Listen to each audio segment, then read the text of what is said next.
Terror funding case में अलहदगी पसंद leader Yasin Malik की सजा का तयन अदालत आज करेगी।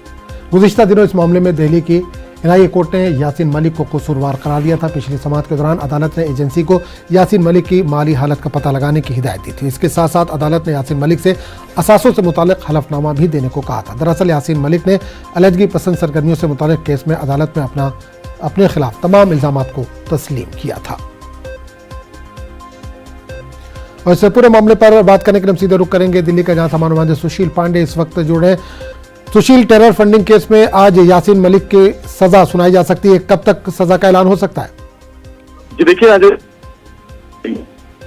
अलगाववादी नेता है कि उनकी सजा पर बहस होगी। सजा पर बहस के बाद कोर्ट अपना फैसला सुनाएगा, क्योंकि इस पूरे मामले में फिलहाल पटियाला हाउस कोर्ट की जो एनआईए स्पेशल कोर्ट है, उस कोर्ट में यासीन मलिक ने अपने आप को दोषी माना था। उन्होंने कहा था जो भी तमाम टेरर फंडिंग को लेकर उनके ऊपर आरोप लगाए गए हैं, चाहे वो यूपीए हो, चाहे वो 120 हो, चाहे टेरर फंडिंग को लेकर मनी लॉन्ड्रिंग का मामला हो, वो तमाम गलतियों को स्वीकार करते हैं। हालांकि इस पूरे मामले में पिछली सुनवाई के दौरान एनआईए कोर्ट ने आदेश दिया था कि जो प्रॉपर्टी है फिलहाल इस मामले में यासीन मलिक की, उस प्रॉपर्टी की भी जानकारी उन्हें मुहैया कराई जाए। तो संभवतः आज उनकी प्रॉपर्टी से संबंधित जानकारी एनआईए कोर्ट को दी जाएगी।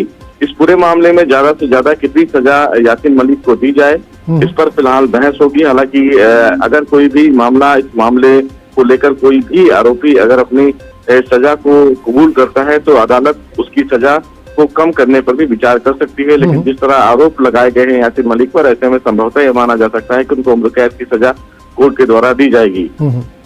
अब देखना बेहद अहम होगा कि जब इस पूरे मामले पर पटियाला हाउस कोर्ट लगभग 11-12 बजे के आसपास सुनवाई करेगी, तो सजा में जो बहस होगी उसमें दलीलों का दौर क्या रखा जाएगा, स्पेशल एजेंसी एनआईए है वो किस तरह अपनी दलीलें रखेगी और किस तरह वो सजा की मांग करेगी कि अलगाववादी नेता यासीन मलिक को कितनी अधिकतम सजा दी जाए, क्योंकि तमाम हुर्रियत से संबंधित और देश विरोधी मनी लॉन्ड्रिंग, देश के खिलाफ युद्ध छेड़ने से संबंधित कई गंभीर धाराएं यासीन मलिक के ऊपर लगाई गई हैं। तो देखना बेहद अहम होगा जब सुनवाई होगी तो सजा क्या कोर्ट देती। चलिए, बिल्कुल नजर बनाए रखिए सुशील, आपके पास दोबारा लौटेंगे। फिलहाल इस तमाम जानकारी के लिए बहुत बहुत शुक्रिया।